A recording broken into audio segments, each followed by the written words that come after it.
ولا تعجل بالقرآن من قبل أن يقضى إليك وحيه وقل رب زدني علما. السلام عليكم ورحمة الله وبركاته.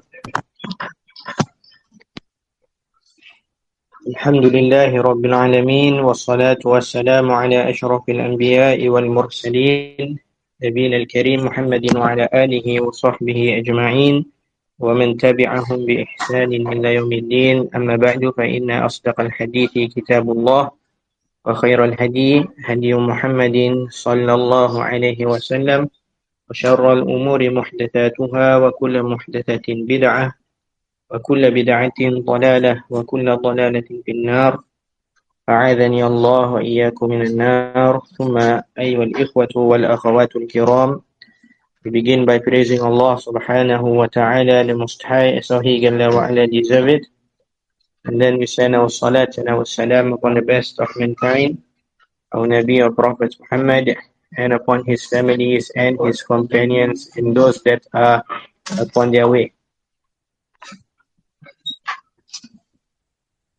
And after that,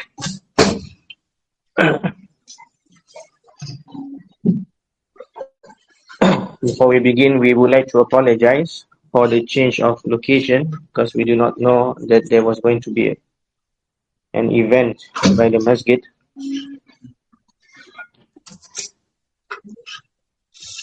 Except for just a few minutes ago. And therefore, that's why we had a change of location.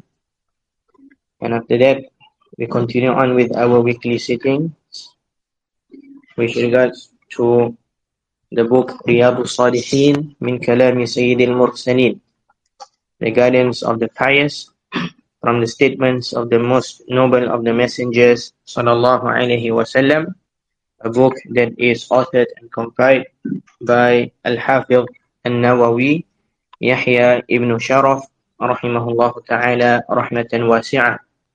And in our previous sitting specifically, then we had finished hadith number 13.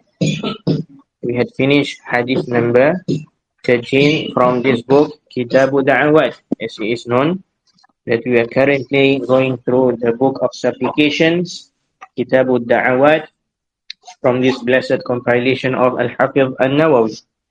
And in the last lesson, specifically as mentioned, we had finished hadith number 13, and that is the hadith of Aisha radiallahu anha, where she said that the Prophet sallallahu alaihi wasallam kana yaqulu fi du'aihi, that the Prophet sallallahu alaihi wasallam used to say in his supplications, Allahumma inni a'udhu bika min sharri ma amiltu wa min sharri ma lam a'mal. O Allah, verily I seek refuge in you from the evil of that which I have done and the evil of that which I have not done. Rawahu Muslimun, collected by Al-Imam Muslim rahimahullah ta'ala rahmatan wasi'ah. And therefore, we shall continue with hadith number 14. We shall continue with hadith number 14 from this blessed compilation of Al-Hafiz An-Nawawi. And it reads, وعن ابن عمر رضي الله عنهما قال, and from Abdullah, the son of Umar, whom Allah subhanahu wa ta'ala is well pleased with them both, reported, كان من دعاء رسول الله صلى الله عليه وسلم, from the supplications of the Prophet sallallahu alaihi wasallam, it used to be, Allahumma inni a'udhu bika min zawali ni'matika wa tahawuli afiyatika wa fajaati niqmatika wa jami'i sakhatika. O Allah, I seek refuge in you against the removal of your favors and the changing of well-being and the suddenness of your punishments and all that which displeases you. Rawahu Muslimun, collected by Imam Muslim in his Sahih. Naam. And therefore, barakallahu fikum, from this week onward, we shall talk about this great supplication of the Prophet sallallahu alaihi wasallam. From the beginning is the narrator of the hadith. And who is the narrator of the hadith? Ibn Umar radiallahu anhuma. And his name is Abdullah ibn Umar. His name is Abdullah and his father's name is Umar. That is Umar ibn al-Khattab. And his kunya is Abu Abdurrahman. His kunya is Abu Abdurrahman. And this great individual, that is Abdullah ibn Umar radiallahu anhuma, is a companion, son of a companion. A companion, he himself, Abdullah, is a companion of the Prophet sallallahu alaihi wasallam. And he is a son of a companion, that is who? Umar ibn Khattab. Radiyallahu anhu. And Allah subhanahu wa ta'ala is well pleased with all of them, the companions of the Prophet sallallahu alaihi wasallam. And we had taken a few virtues of Abdullah ibn Umar before. Can any one of us remind us all from his virtues and such?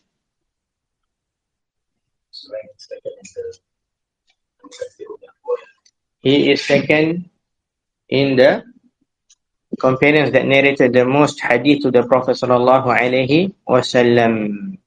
The first was who? Abu Hurairah, Abdurrahman ibn Sakhr, and second in line is who? Abdullah ibn Umar. Abdullah ibn Umar. And Abdullah ibn Umar, he was known to follow the sunnah of the Prophet sallallahu alaihi wasallam strictly. That every step of the Prophet sallallahu alaihi wasallam had taken, he would place his feet exactly where the Prophet sallallahu alaihi wasallam had placed his feet.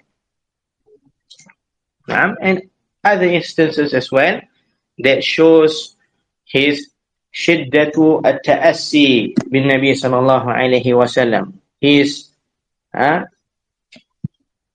shidda. What is shidda?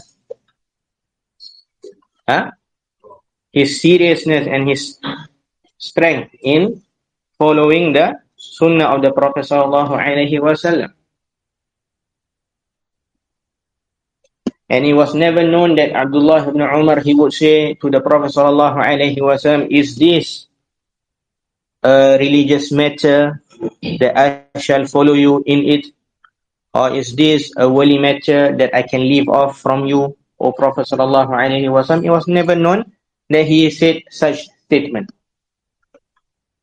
What was known that whatever he saw the Prophet sallallahu alaihi wasallam doing, he would follow without differentiating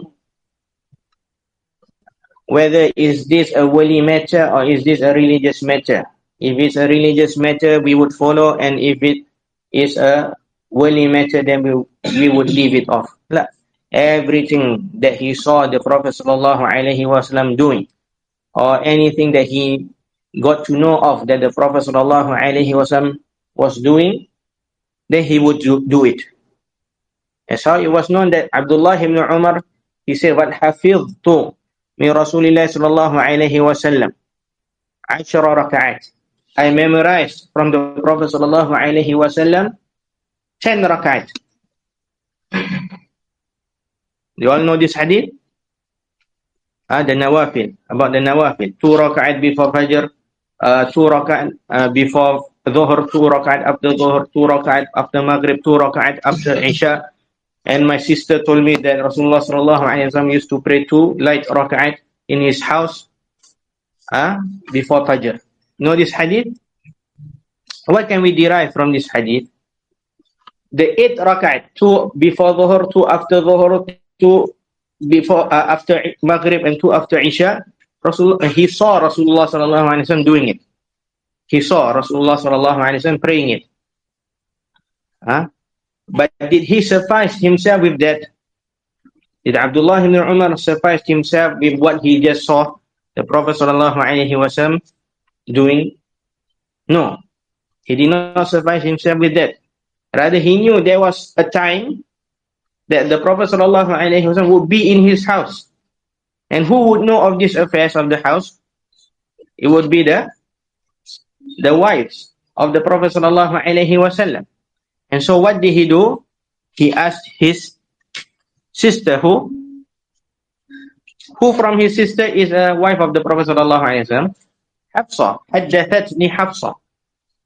Hafsa narrated to me that the Prophet sallallahu alaihi wasallam would use to pray 2 light rak'at in his house.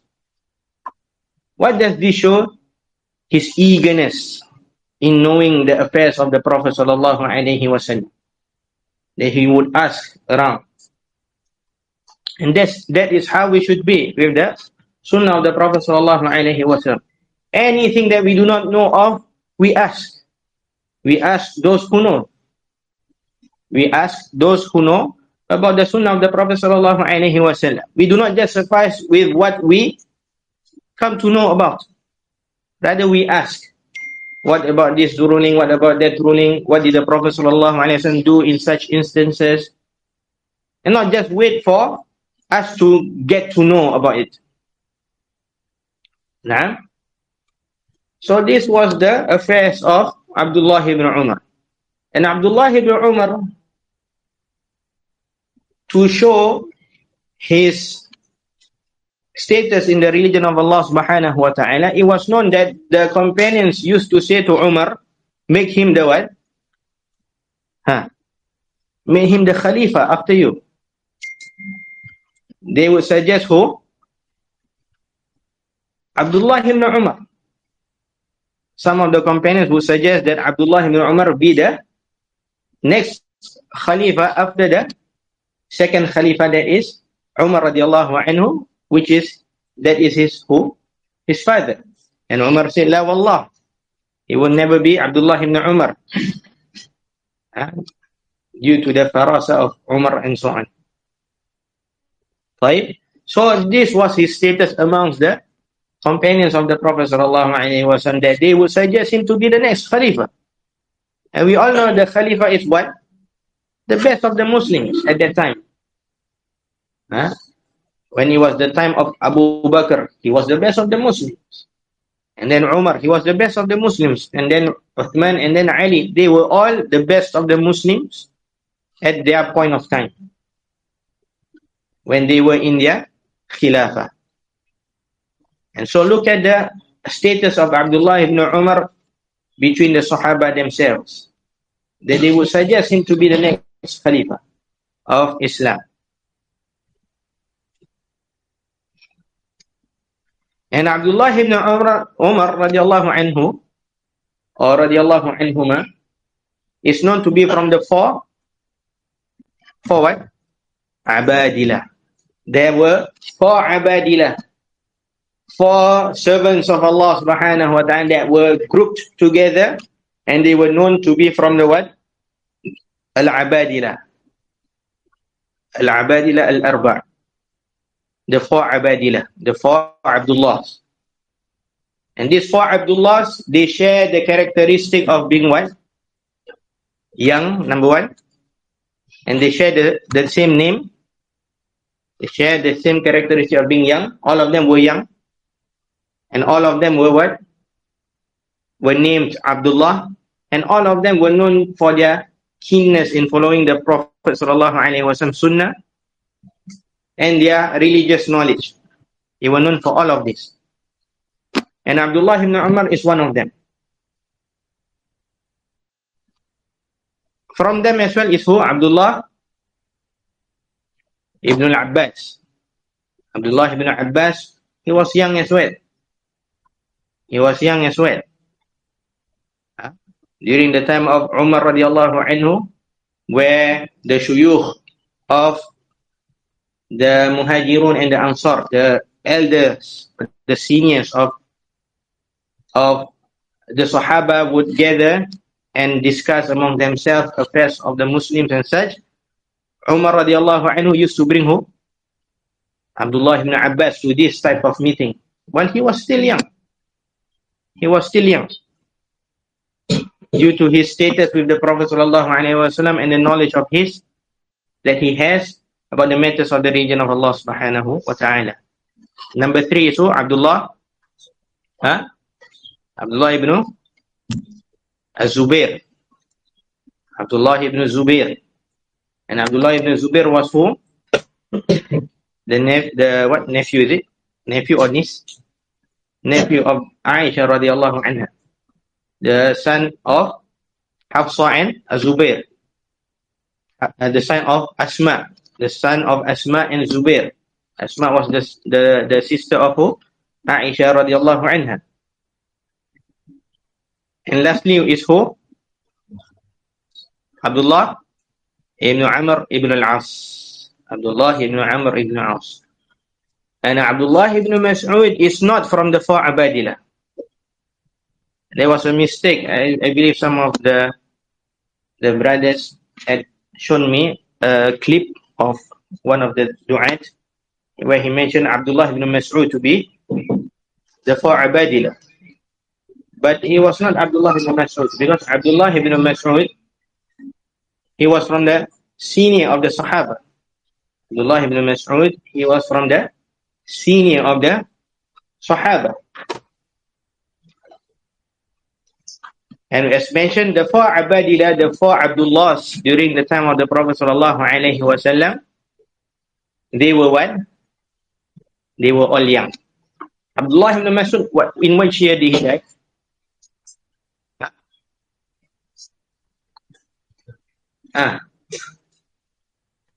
32. 30 plus.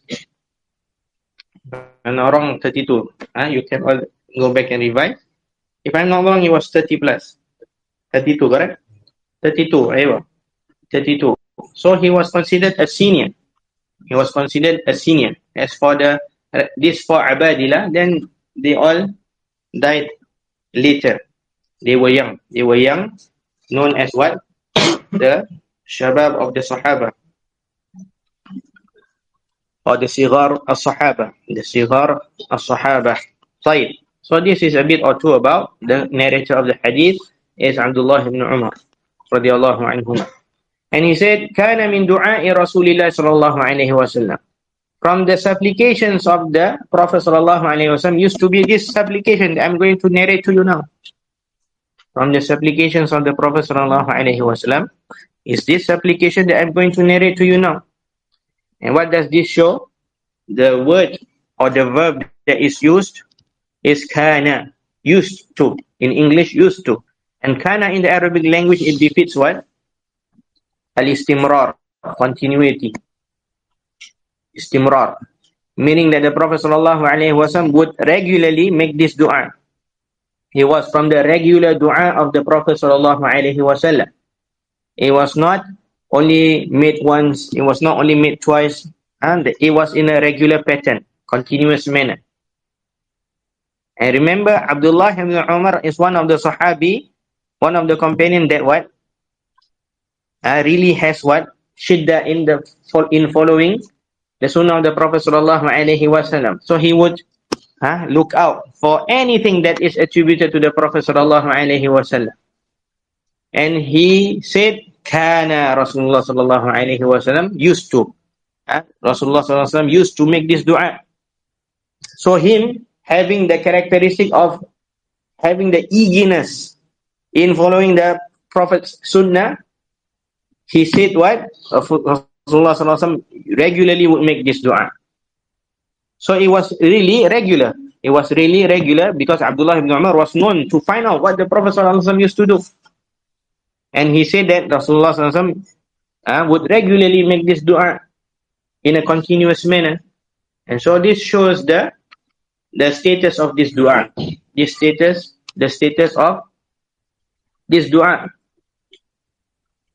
with the Prophet sallallahu alaihi wasallam, and the content of this dua.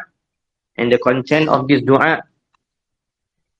طيب, what is the dua? اللهم إني أعوذ بك من زوال نعمتك وتحول عافيتك وفجاءة نقمتك وجميع سخطك.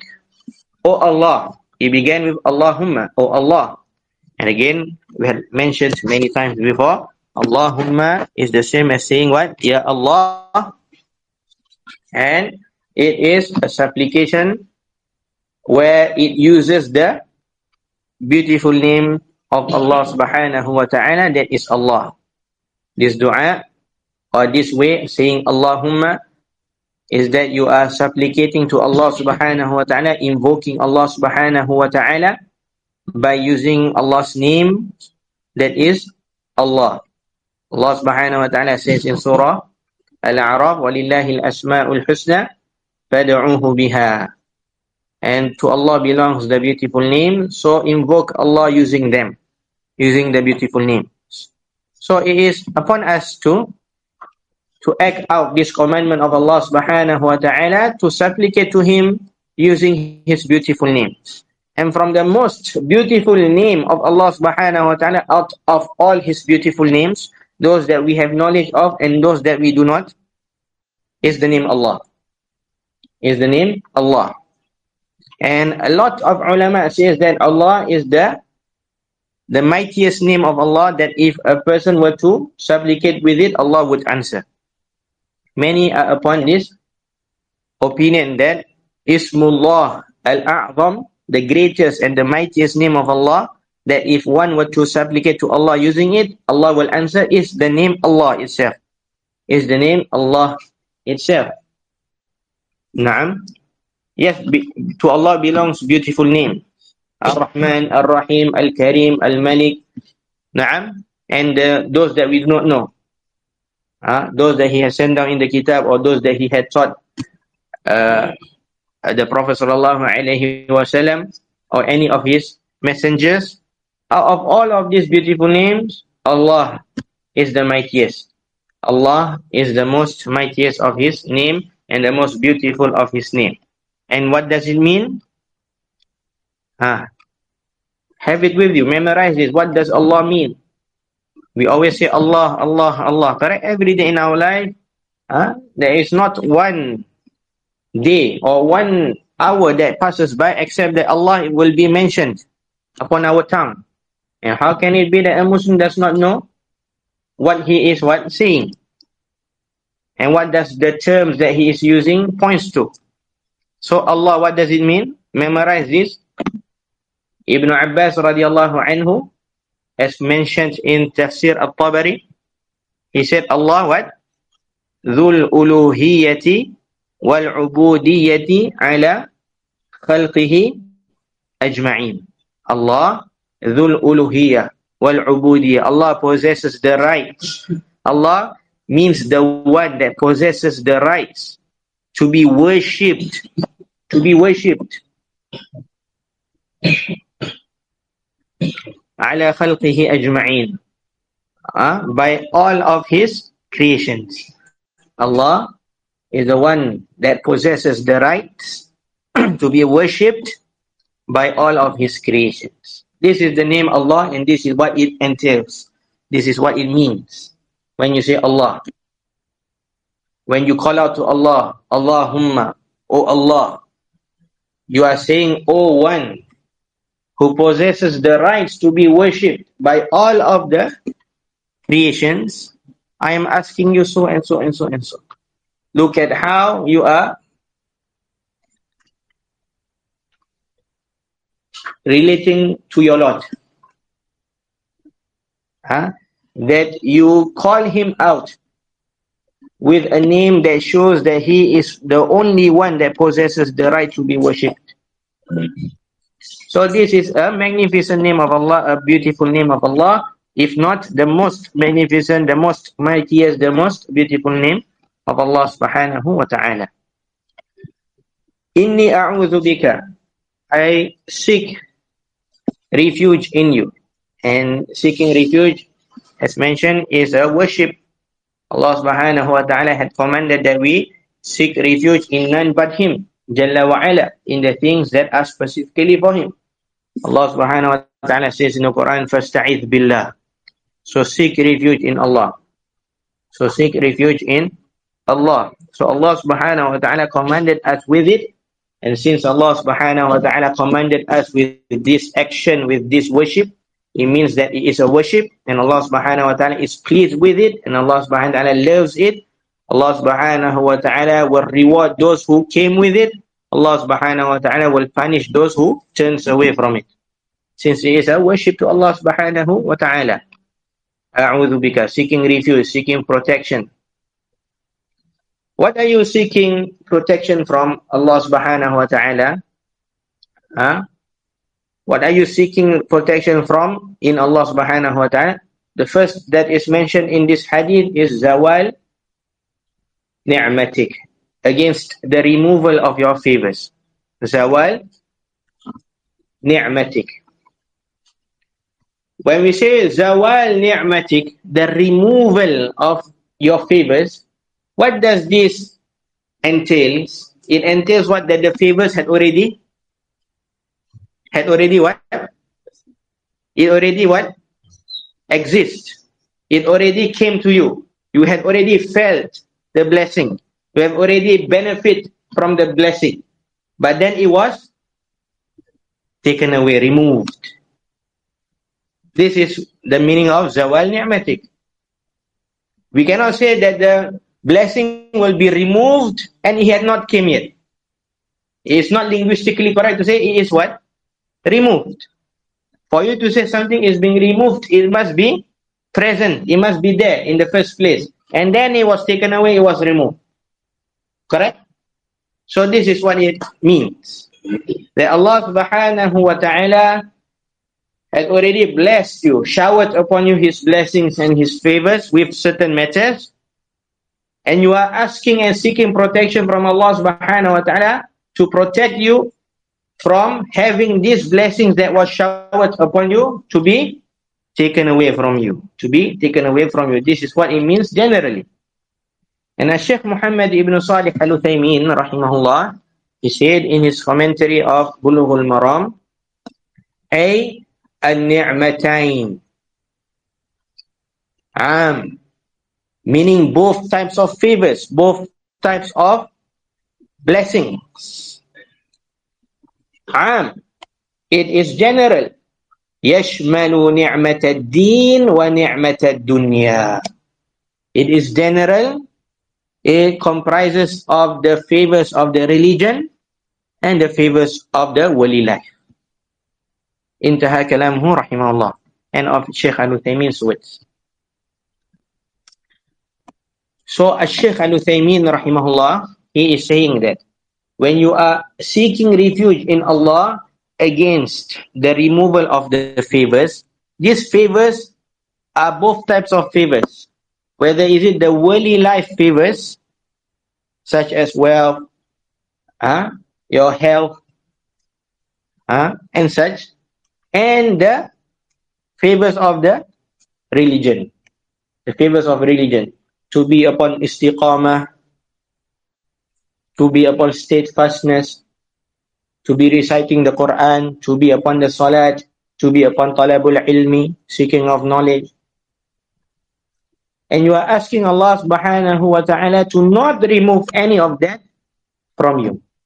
Any of the wali affairs, and on top of that, the religious affairs. You are asking Allah subhanahu wa ta'ala, you are as though begging Allah subhanahu wa ta'ala, saying, "Oh Allah, now that you have blessed upon me the favors of the religion, from reciting the Quran, from performing the salat in the jama'ah, from praying in the first rows, from memorizing the Quran, from memorizing the hadith, from following the sunnah of the Prophet sallallahu alaihi wasallam,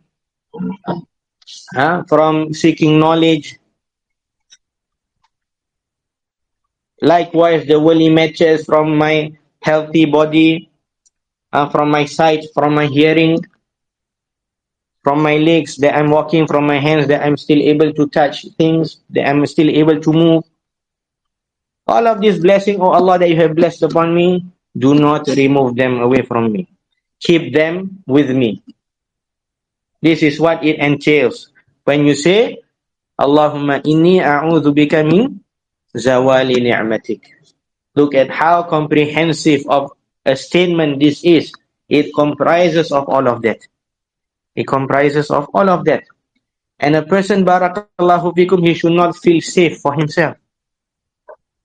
That is why the Prophet sallallahu alaihi wasallam, the most beloved mankind, the most beloved person to Allah subhanahu wa ta'ala, the one that Allah subhanahu wa ta'ala had promised paradise, the one that Allah subhanahu wa ta'ala had removed all of his sins.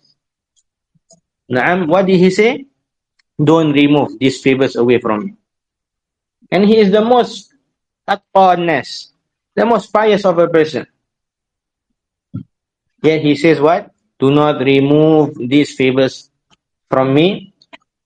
Being humility and humble, having humility and humbleness, the Prophet sallallahu alaihi wasallam, and teaching his nation at the same time, to not be what? Feeling safe at all times. Yes, you are making salat now, but this is now. This is now. You do not know what's going to happen tomorrow. You do not know what's going to happen the next minute even. Yes, you are reciting the Quran, but you do not know what's going to happen next. And our father Ibrahim alayhi salam as well. Ibrahim alayhi salam, he was the one that broke the idols with his own hand. Correct? What did Ibrahim do? He broke the idols. All of us know of this story, correct? When the people of Ibrahim went away, what did he do? He broke all of the idols except the biggest one. Except the biggest one. And when the people came back, what did he do? What do they do? Say, who broke this? Who broke all of these idols? And Ibrahim alayhi salam, what did he say? Ask the big one if he is able to talk. What happened? Correct? Still know of this story? So what's the main point of this? Ibrahim alayhi salam, he broke this falsehood, the idols, with his own bare hands. What does this mean? Does he know the falsehood of this matter? Does he know that Allah subhanahu wa ta'ala deserves to be worshipped alone without any partners? Wasn't he one of the Khalilain? What did he ask Allah subhanahu wa ta'ala in his dua? Other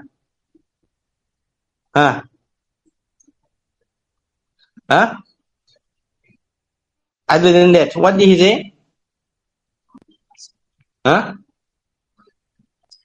What's the full verse?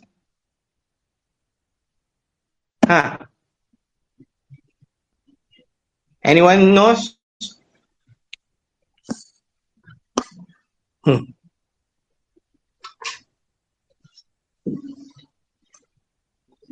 He said what? Rabbi ujnubni wa baniya an na'budal asnam. Oh Allah, make me and my what? My generations that will come after me far away from worshipping the idols.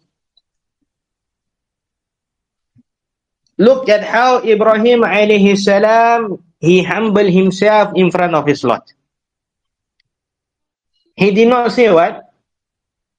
I am the one that broke these idols. I am the one that knows the tawheed of Allah the most. So I won't surely worship these things. He did not become full of himself. Rather, he what? He lowers himself. And he seeks and he begs Allah subhanahu wa ta'ala to not make him and his generations that will come after him to worship this false thing that is known as the idols. Humble. Humility. Did not feel safe for himself and his generations. Correct? A person he does not feel safe for himself. Ibrahim at-Taymi, one of the pious people after the generation of the Sahaba, Ibrahim at-Taymi, he mentioned, وَمَنْ يَأْمَنُ الْبَلَاءَ بَعْدَ الْإِبْرَاهِيم. Who can feel safe after Ibrahim? Who can feel safe after Ibrahim? Ibrahim is the one that broke the idols with his own bare hands. He knows his Lord the most during that time. One of the two most beloved persons to Allah subhanahu wa ta'ala. And he does not feel safe for himself from falling into shirk, from falling into polytheism. So what more are we? Where we are living in a place where shirk is widespread. Shirk is widespread, and we see kufr day and night. We see disbelief in Allah subhanahu wa ta'ala day and night. So how can one feel safe of himself? Imam Ahmad, Imam of Ahlul Sunnah wal Jama'ah, when he used to walk past idols and such, he would what? Close his eyes. He would close his eyes so that he won't see these things that will be worshipped beside Allah subhanahu wa ta'ala. He would close his eyes. And he's the Imam, Ahlul Sunnah. Imam, the greatest of mankind during that time. Yet he do not want to see these things that are worshipped day and night. It might be a reason to what? Fitna for himself. If he were to see these things that are worshipped beside Allah subhanahu wa ta'ala. Look at how the pious and the righteous would act in front of Allah subhanahu wa ta'ala with the favors that Allah subhanahu wa ta'ala had blessed and showered upon them. That they feel scared for themselves, that they will lose it, that they will lose all of these things, because they know at the end of the day the matter returns back to who? Allah alone. Allah subhanahu wa ta'ala is the one that guides. Allah subhanahu wa ta'ala is the one that misguides. And whoever Allah subhanahu wa ta'ala guides, there is no misguidance for him. And whoever Allah misguides, there is no guidance for him. They all know and they understand by heart what does it mean.